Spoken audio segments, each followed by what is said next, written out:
just saw me load up my front pipe and downpipe in the car. So I'm on my way to Dakota's right now so I can drop this off in his garage, and we're gonna let it cool down overnight. But Dakota is such a broski that he is actually letting me drive his car back to my house tonight so I can, you know, sleep, and then obviously drive it back tomorrow morning. And I'm heading there a little early right now so we have enough daylight for me to record a review of his car. His car is different enough that I think it would justify a review. It's a 2018 Sedan, and he has totally different like modifications compared to my car. So why don't you tell us a little bit about it? I've got the PRL Cobra.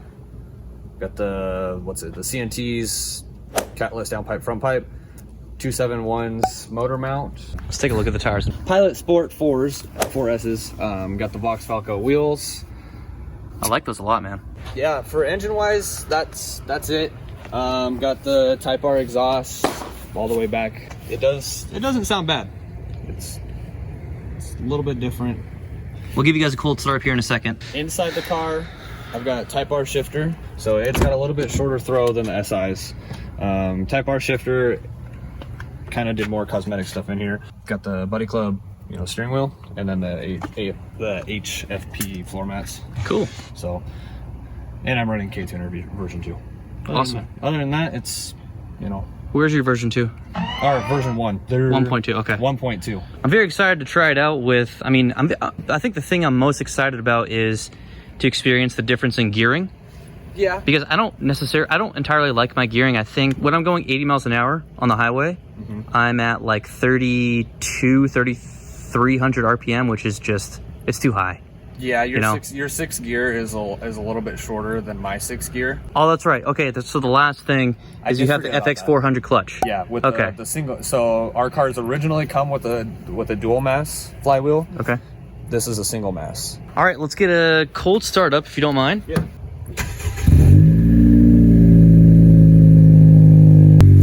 So my car's not going to be this loud after we put my downpipe on tomorrow, but it'll be kind of close. Can you give everyone a brief overview of your ownership experience? Dude, I've got 65,000 miles on it. I've owned it since December of 2017. Taken it on multiple road trips. I mean, I've taken it up to my home state, Idaho, you know, 4 times. You know, that's 500 each way. I've taken it to LA, taken it to Bakersfield, you know, I've taken it to Vegas. Never had a problem with it on the road. Never. Never had a problem with oil dilution. You know, some people are all like, oh, all this oil dilution, Scotty, whatever, what's his face? Scotty Kilmer. Oh my God, dude. He was like, don't get a Honda, it's oil dilution. And I'm like, you realize that there's gonna be a little bit with direct injected cars. You know, there's gonna be a little bit of blow by. It's like that with all direct injected cars.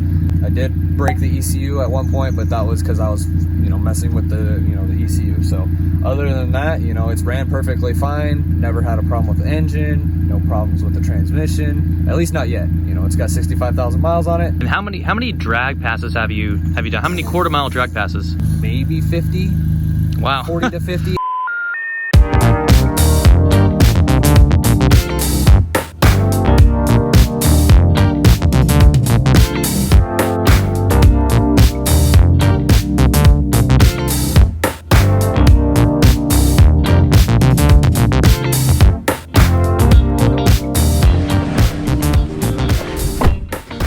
Oh, it's a lot stiffer. Automatically, yeah. It honestly feels pretty close to my 9th gen. What does yours come with? Ah, it's very grabby. There we go. Oh, okay.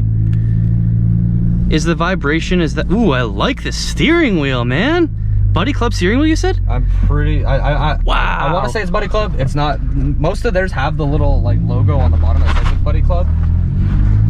Dude, I like the steering wheel. Wow, dude, I like that steering wheel. I think I might.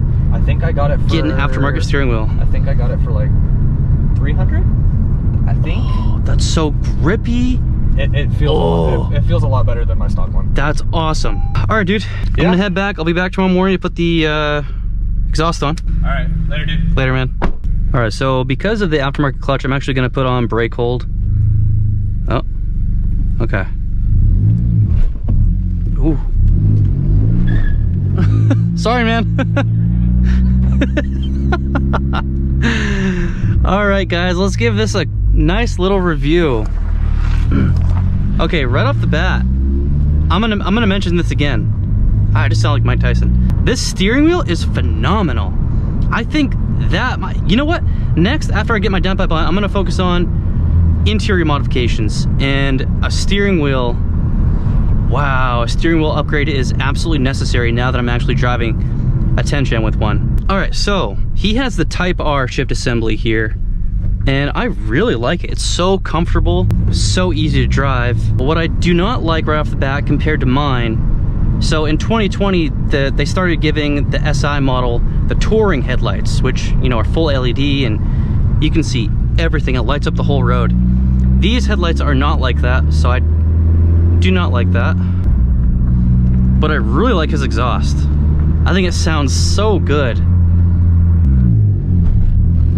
Oh yeah. Okay.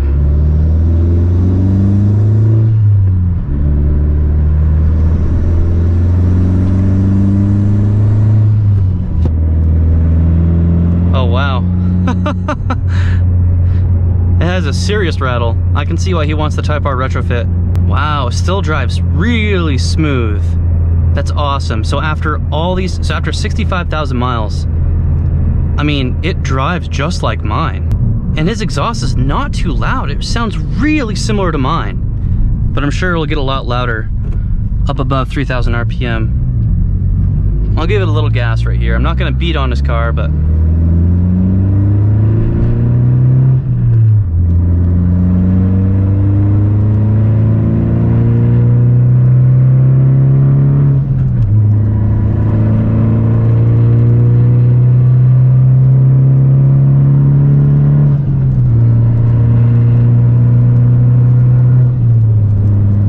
okay. Wow, that drives really well.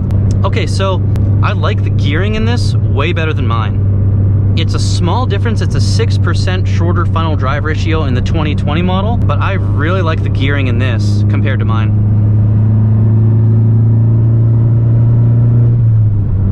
Oh, also another thing I noticed, the doors are so light. I love opening the front doors of sedans and hatchbacks versus two doors because mine are so heavy and long, and it makes it kind of difficult to get out of my car sometimes when I park a little too close to someone next to me. One thing I highly recommend to everyone who is thinking about buying a pre-2020 SI is upgrading to the touring headlights, or upgrade to the 2020 SI headlights. I mean, I can still see just fine, but it is a huge difference over the ones in my car. Okay, so here's a tip on driving turbocharged cars. You do not want to make a lot of boost at lower RPM. So pay attention to your boost gauge here. My rule of thumb is 1 to 2 pounds of boost from 2,000 to 2,500 RPM, and then 2,500 to 3,000 RPM, I do not hit more than 5 or 6 pounds of boost. So for this hill right here, I'm going up an incline, and if my RPM gets too low, if I get around like 2,500 and I have to hit like 4 pounds of boost to stay at my speed, then I will downshift. So let's watch it here. 2 pounds, 4 pounds. Okay, I guess we just made it. But you guys need to be really careful. People blow their engines because they think it's okay to floor their car like 2,000 RPM. And when you have like 20 pounds of boost coming into a car that, think of it like this. You guys remember riding like 21 speed Huffy bikes? So let's say you're in gear 21 and you're cruising, you're going like, 35, 40 miles an hour on that bike. And then you have to come up on an incline. You're not gonna stay in gear 21. You're gonna have to drop down to like, 10, 12. You're gonna have to drop down several gears in order to be able to move the bike. The same concept applies to vehicles like this, turbocharged cars. If you drive an automatic and you go up a steep hill, what's it gonna do? It's gonna downshift. So you need to downshift as well. It's called lugging your engine. If you're giving it too much throttle at too low of RPM and it's not moving as quickly as it could. So that's when you have to utilize your 6 gears. That's my little tip for this video. Wow. His throttle response is better than mine for some reason. We're not in sport mode. Okay, so with the aftermarket downpipe, what I'm noticing is that you really hear the sound like right where your feet are. You know, with just a front pipe back exhaust like my car has, you hear that you can clearly define where the intake is and then where the, you know, exhaust pipes are coming out. But here it sounds like, I mean, it's just like all in front of you.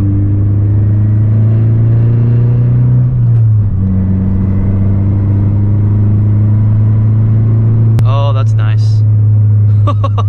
Okay, another thing is with the catless downpipe, the boost pressure comes, so the boost kicks in like way quicker than my car.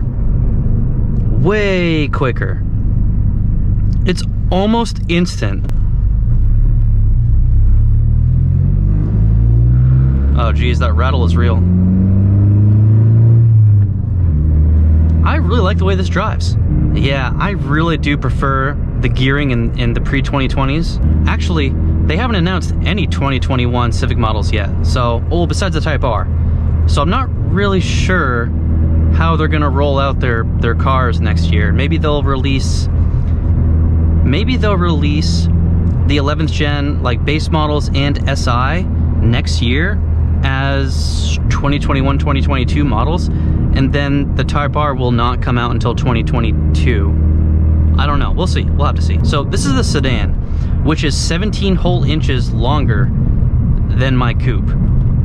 And I'll tell you what, it doesn't even feel like it. Oh yeah, he has way better throttle response. I want to know why that is. Comment down below, is that the downpipe that's giving him that much better throttle response over mine? Because he's not even in sport mode, which does increase your throttle response. And he is running the TSP Stage 1 tune. I don't know if I told you guys that yet. The TSP Stage 1 tune is a great tune. Great, great tune.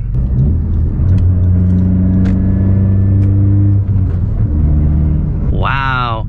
The single mass flywheel is so much better than the dual mass that our cars come with.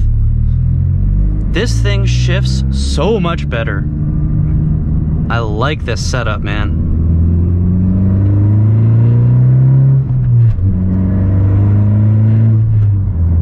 All right. Visibility is so much better in this car than mine. The back is still a little tall, so if you're looking behind you, you're not really gonna see much unless you're, you know, unless the top of your head is touching the ceiling of the car.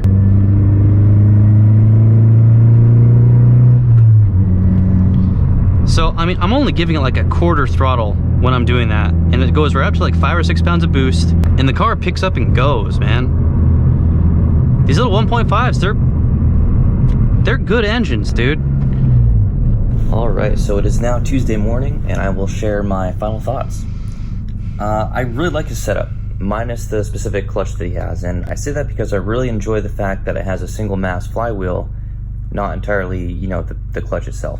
It makes shifting a much more enjoyable experience combined with the rev hang being disabled. I am actually surprised how smooth his car feels after 65,000 miles, and also considering that his car has seen the track and it's been through dozens of drag passes, which it's very respectful. I also want to point out that Dakota has used base maps up until about a month ago when I bought him the TSP Stage 1 tune for helping me install my intercooler. I cannot believe he used base maps for that long, but I guess that just goes to show that they are quite reliable. I highly recommend an aftermarket steering wheel. I really like that Buddy Club steering wheel. I would go check, if I were you, I would go check out the Unity Performance steering wheel. Hamza at Unity Performance just released a new steering wheel for the 10th gen Civics, and I might get it myself. So I think this goes to show just how flexible these cars are. Because of the wide array of options we have in the aftermarket, you can really make this car your own thing. And that's one thing I love about having a mass-produced car. So thank you, Dakota, for letting me do this. And thank you for watching, everyone. And I'll see you again on Thursday for my downpipe install. Later.